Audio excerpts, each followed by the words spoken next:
Hey guys, I hope you all are well at your homes. So, today we are going to start another chapter of chemistry, science for class 10th, elements and their classification. I have seen the students having a lot of doubts in this chapter. So, therefore, we are going to crack this chapter today. So, let's get started without wasting no more time with the very beautiful quote. What is strength? Forgiving someone who does not even feel sorry for their action. Putting a smile on your face when your eyes want to cry a river. No hurt, no to hurt them back who hurted you. Someone has hurted you. He is not even feeling sorry for his bad action. But you have move on. This is the strength. Someone has hurted you very much, but you are still putting a smile on your face. This is also the strength. And you are not hurting that person back who has hurted you. This is also the strength. These are very beautiful lines, and you must apply these lines in your life. So, moving on to the next page. So, these are the list of topics which are going to be discussed today. Introduction to the classification of elements, Dauber-Nier triad, Newland law of octaves, and Mendeleev's periodic classification. So these are four topics which are to be discussed today, and in our upcoming videos we are going to discuss the last two topics. So first of all, we have to understand that why is there need of elements to be classified. So the reason behind this is very simple, that there are many elements known till now, and it is very difficult to study their properties separately. So in order to make the study easier, the elements are classified because more than 118 elements are discovered till now, and it is not easy to understand and to memorize. It's easy to understand, but it's not easy to memorize the properties of 118 elements separately. So therefore, to make the study easier, elements are classified. Let's discuss the early attempts made by many scientists and what is the meaning of the classification.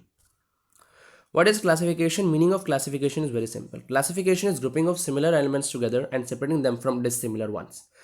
Now, what is this? Take three elements. Let's say one is A, second is B, third is C. The property of A coincides with property of B, but it do not coincide with C. So you have put this in same box and put this in a different box. So this is actually the classification, grouping of similar elements together, and you do not have to put the dissimilar one into the same box. This is the classification. Many attempts have been made by many scientists in the past in order to classify the elements. Let us learn about some important attempts. First attempt made by the Dauber-Nier, and his attempt was known as the Dauber-Nier's triad. History is what? He was the first to organize the elements by their properties, because no one before him has organized the elements on the basis of properties. Therefore, it was his attempt was the first attempt. What he did, he grouped the elements in a group of three. So A, B, and C. Sorry, C.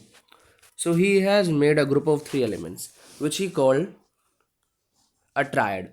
So let's discuss about what the properties which he was checking to make a group. Dauber-Nier triad.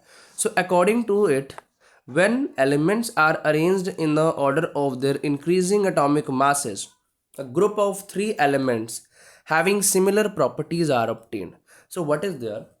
अगर आप लोग three elements को ऐसे arrange कर रहे हो कि उनका इंक्रीजिंग एटॉमिक मास है, लेट्स से ए का मास 1, बी का मास 2, अगले का मास 3, इट इज़ नॉट कंपल्सरी कि एक एक ही ऐड होना चाहिए, मास इंक्रीजिंग होना चाहिए और जितना मर्जी इंक्रीज हो. तो उस टाइम पे आपको थ्री एलिमेंट्स का एक ऐसा मिलेगा ग्रुप जिनकी काफ़ी हद तक जो होंगी प्रॉपर्टीज़ वो एक दूसरे से कोइंसाइड करती होंगी. और दूसरी प्रॉपर्टी उन्होंने ये चुनी, जैसे कि आपने ए एलिमेंट लिया है, बी एलिमेंट लिया है और सी एलिमेंट को लिया है, तो इसमें से जो बी एलिमेंट का मास होगा वो इन दो बचे हुए एलिमेंट के एटॉमिक मासेस का अरिथमेटिक मीन होगा. इट मीन्स बी का जो एटॉमिक मास है वो ए के एटॉमिक मास प्लस सी के एटॉमिक मास का हाफ बाय 2 होगा। सो ये उनकी दो मेन प्रॉपर्टीज थी जो वो ले रहे थे एक ग्रुप बनाने के लिए। So let discuss how many triads he made. He has made 3 triads. First group is known as alkali group. In this group there were 3 elements: lithium, sodium and potassium. Atomic mass of lithium is 7, atomic mass of sodium is 23 and atomic mass of potassium is 39. So they have some chemical properties similar. Like all are metals, they all react with water to form alkalis. You know about the property of metals: when they react with water they form their alkalis, their bases, and also release the hydrogen gas. Valency of all the elements is positive 1. Here it is written -1, but it's not actually -1, it is positive 1 because all metals used to lose electrons. So positive 1 is the valency. Atomic mass of the middle element, not man, mass of middle element is sodium is 23, which is equal to 7 plus 39 by 2. It is equal to 46 by 2, and which is actually the 23. So the two properties are satisfied here because they are having 3 similar properties, and atomic mass of middle element is the arithmetic mean of the atomic masses of other 2 elements. So this group is known as alkali group. Next group is the alkaline group, in which calcium, strontium and barium. So atomic mass of calcium is 40, about Sr 88 and Ba 137. Their properties which are similar are that these 3 are metals. Now they are not effective enough that they can react with water and form alkalis. Only first one, the calcium, is so much reactive that it can react with water and form alkalis. Rest two are not so much reactive. So therefore their oxides are alkaline in nature. We have taken this property that their oxides are alkaline in nature, and their valences is 2 positive because they are metals and they used to lose 2 electrons. They all used to lose. Now the mass of middle element is Sr is 88, which is approximately equal to the arithmetic mean of other 2 elements. That is 137 plus 40 by 2 is approximately equal to 88. So in this the properties are also matched. Next is chlorine, bromine, diodine. It's known as halogen group. ये halogen group होता है. Now atomic mass of chlorine is 35.5, bromine 80 and iodine 127. Now the properties which are similar among all of them, that is all 3 are non-metals, all react with water to form acids. There is the properties mismatch here. Oxides of all, not they all, oxides of all. इनकी oxides जो होती हैं वो सब पानी के साथ react करती हैं और acids बनाती हैं, और इन सब की वैलेंसी है 1 negative. Why negative? Because the non-metals used to accept the electrons, therefore acquire the charge which is a negative charge. Next is atomic mass of bromine is actually is approximately equal to the mean of masses of other 2 elements, that is iodine and chlorine. Now the limitation of the triad.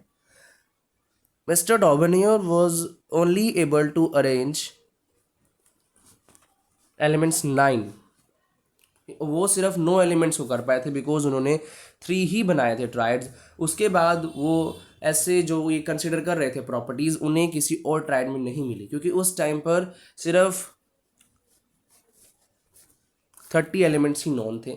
इसकी वजह से उनके पास elements भी कम थे और ये properties आगे भी नहीं बढ़ पा रही थी, इसीलिए उनका जो ट्राइड था उसे नहीं कंसिडर करा गया. उसके बाद जो अटेम्प्ट है, it was made bye Newlands. 1 minute guys. So Newland's law of octaves. What is Newland's law of octaves? According to it, when elements are arranged in the order of increasing atomic masses, the properties of 8th element are the repetition of the properties of first element. I am giving example of the knot सा रे गा मा पा धा नी सा. ये आप सबने सुना होगा. इसमें जो फर्स्ट एलिमेंट है सा और आखिरी में भी सा ही आता है, और ये 8 एलिमेंट्स होते हैं टोटल. सो सा रे गा मा पा धा नी सा. सो फर्स्ट और 8th जो हैं वो बराबर हैं. इसका मतलब उन्होंने ऐसी कुछ बात कही, एलिमेंट्स को अरेंज करो इंक्रीजिंग एटॉमिक मासेस के बेसिस पर, और इस कदर उनको करो कि फर्स्ट और एट्थ एलिमेंट की जो प्रॉपर्टी है, अगर हमने यहाँ से फर्स्ट एलिमेंट उठाया है तो इसके बाद का जो आठवां एलिमेंट मिलेगा इसके जो साथ का, उसकी प्रॉपर्टीज मैच करती होंगी। ये उनका मेन फंडा था। तो उसी के बेसिस पर जो उनकी लिखी हुई है टेबल वो पढ़ लेते हैं। लाइक लीथियम, अब हमें चेक करना है कि लीथियम से ऐसा कोई मेटल या फिर एलिमेंट है सॉरी जो कि उसकी प्रॉपर्टीज ऐसा हो। Beryllium, boron, carbon, nitrogen, oxygen, fluorine, sodium. तो अगर आप मैच करें, first is lithium, second is beryllium, third is boron, fourth is carbon, fifth is nitrogen, sixth is oxygen, seventh is fluorine, eighth is sodium. तो उसकी property किसके जैसी होंगी? Sodium के जैसी। लाइक बेरिलियम की मैग्नीशियम की जैसी प्रॉपर्टीज होंगी, बोरॉन की एल्यूमिनियम जैसी होंगी। तो इस बेसिस पर हम ये बता सकते थे कि किसकी किसकी प्रॉपर्टीज किस एलिमेंट से मैच कर सकती हैं।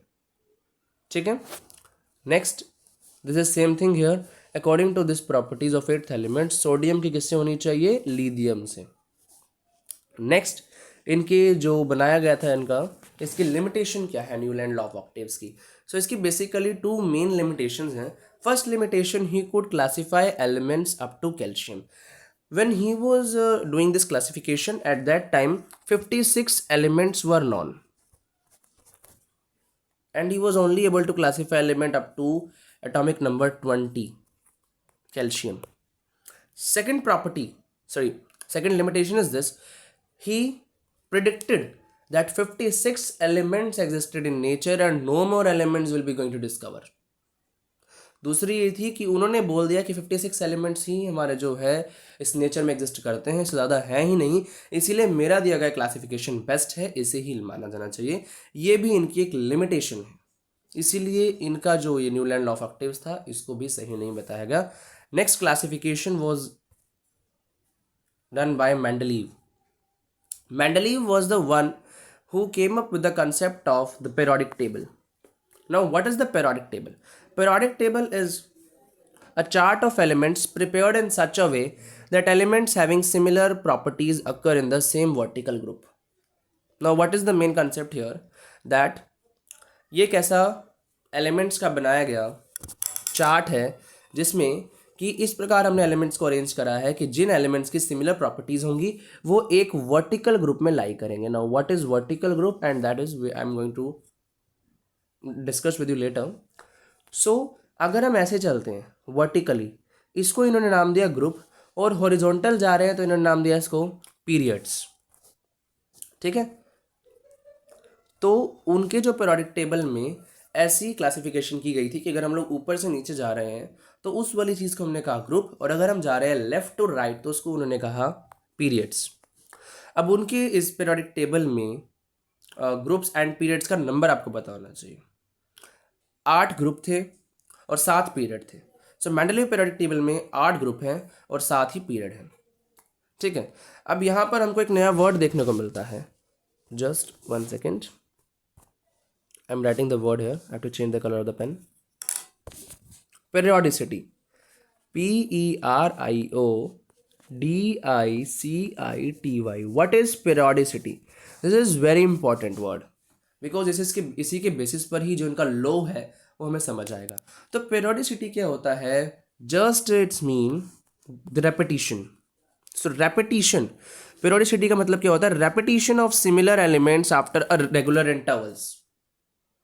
ऐसे एलिमेंट्स का रिपीट होना जिनकी प्रॉपर्टीज सेम है। So repetition of similar elements after regular intervals या फिर repetition of properties after regular intervals, उसे इन्होंने कहा पेरियोडिसिटी। इसी के बेसिस पर इन्होंने अपना लॉ दिया that the properties of elements are periodic function of their atomic masses. इसका मतलब है अगर हम एटॉमिक मासेस के बेसिस पर एलिमेंट्स को अरेंज करते हैं तो उनके अंदर हमें रेपिटेशन देखने को मिलेगी, उनकी प्रॉपर्टीज में हमको रेपिटेशन देखने को मिलेगी। सो उनका लॉ था दैट, सिंपल भाषा में, that if elements are arranged on the basis of the increasing atomic masses, that then the elements having similar chemical properties और similar atomic physical properties are repeated after regular intervals.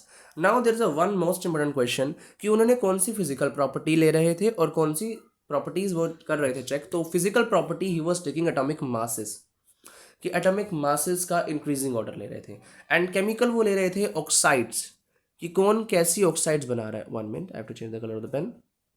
कि oxide कौन सी कैसी बना रहा है, O2, और hydrides H, जिसकी होती है valency negative, O2 negative and H negative. तो वो सबकी ऑक्साइड्स का नेचर चेक कर रहे थे और सबकी हाइड्राइड्स का नेचर चेक कर रहे थे।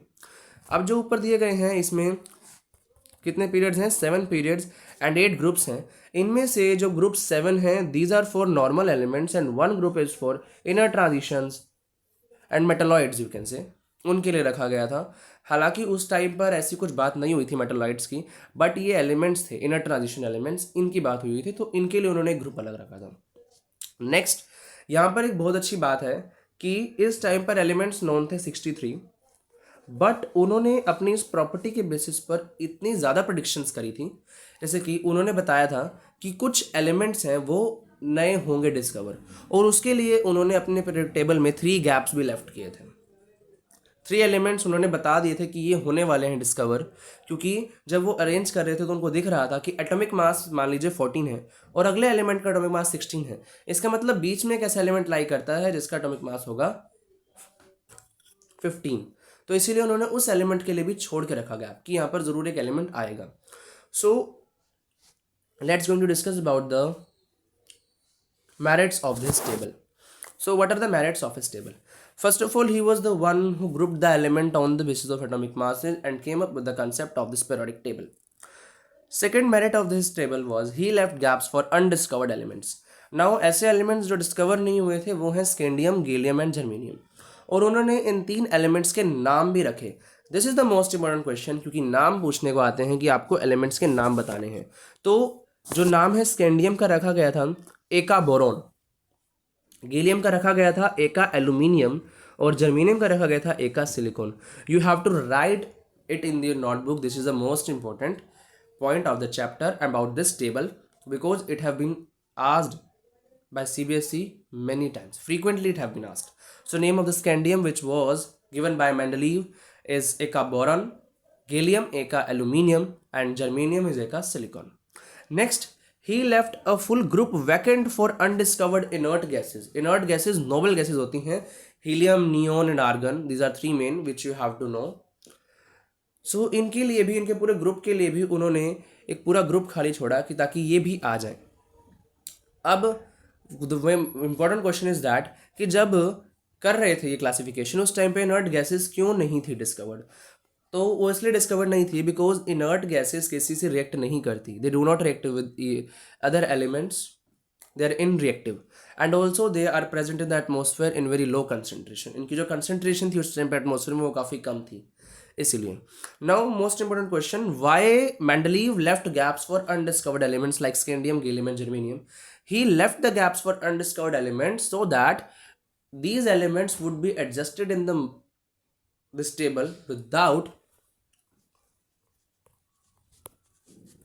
disturbing the other elements, कि ताकि वो बिना किसी एलिमेंट को डिस्टर्ब करे ही मॉडर्न पीरियोडिक इनके जो होगा टेबल इसमें एडजस्ट कर दिए जाएंगे। बिकॉज ही वॉज वेरी, उन्हें इतना आ गया था अपने आप में गुरूर कि उन्हें लग रहा था कि उन्हीं का जो टेबल है वो आगे पढ़ा जाने वाला है। तो उन्होंने ये भी कर दिया प्रेडिक्ट कि हम जो पूरा ग्रुप लेफ्ट छोड़ा जाएगा ताकि जो एलिमेंट्स हैं और जो आने वाली नट गैसेज हैं वो इस टेबल में एडजस्ट की जाए विदाउट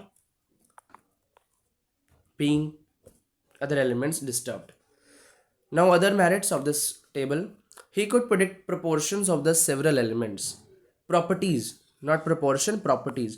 तो उन्होंने एलिमेंट्स की जो टेबल के अंदर पोजीशन थी उसके बेसिस पर भी उनकी प्रॉपर्टीज को डिफाइन करा, like gallium and scandium. Why? Because उन्हें पता चल गया था कि ये एलिमेंट जो है इस एलिमेंट के बाद आएगा तो इसकी प्रॉपर्टी इससे होंगी रिजेंबल, इसीलिए उन्होंने उनकी पोजीशन के बेसिस पर उनकी प्रॉपर्टीज भी डिस्कस करी थी। Next merit is he could predict the errors in atomic weights, not masses, weights of some elements. That is, atomic weights of some elements was taken wrong. He corrected it. For example of gold and platinum, and one most important is beryllium. Beryllium का atomic mass लिया जा रहा था 14.9, but actually it was 9.1 because आपने पढ़ा है beryllium का number होता है 4 और इसका जो एटॉमिक नंबर है और उसके प्रोटॉन होते हैं 5, तो 4 + 5 9 बनता है, ना कि 14 बनता है। पर उस टाइम पर एटॉमिक मास 14.9 लिया गया, उन्होंने करेक्ट करा एट 9.1 पर। सो ये है इनकी इस टेबल की मैरिट्स। नेक्स्ट, इनकी एनॉमलीज का मतलब होता है डीमेरिट्स। तो इनकी काफ़ी डीमेरिट्स भी थी। उनकी डीमेरिट्स थी हाइड्रोजन की position of hydrogen was not explained. Position of isotopes not explained. What are isotopes? You must know about these. Isotopes are these number which are having different atomic masses. अब उनके different different atomic masses हैं, तो ये table atomic mass के basis पर है। इसीलिए क्या हुआ, लाइक आपका एग्जांपल है कार्बन का। कार्बन के 3 आइसोटॉप्स होते हैं, C12, C13 and C14।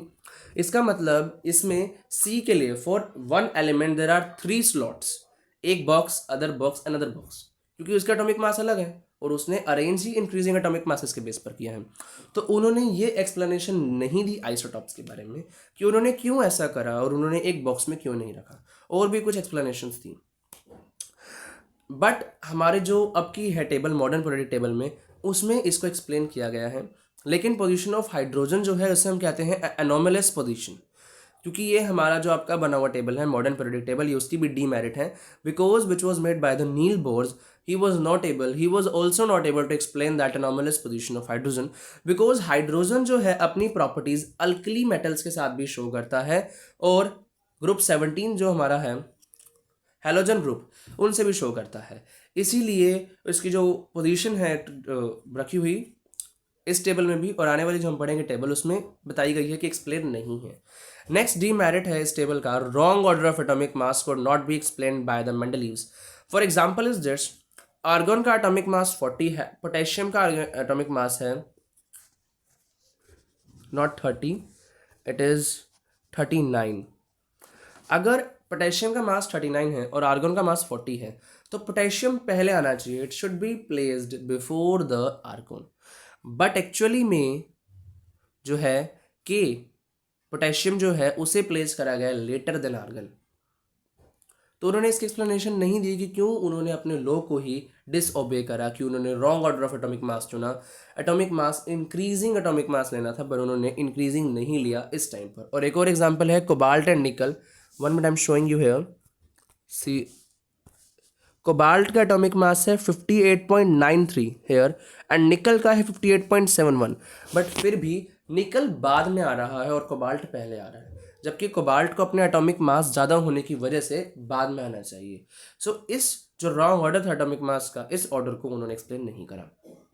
And with this we come to the end of the session.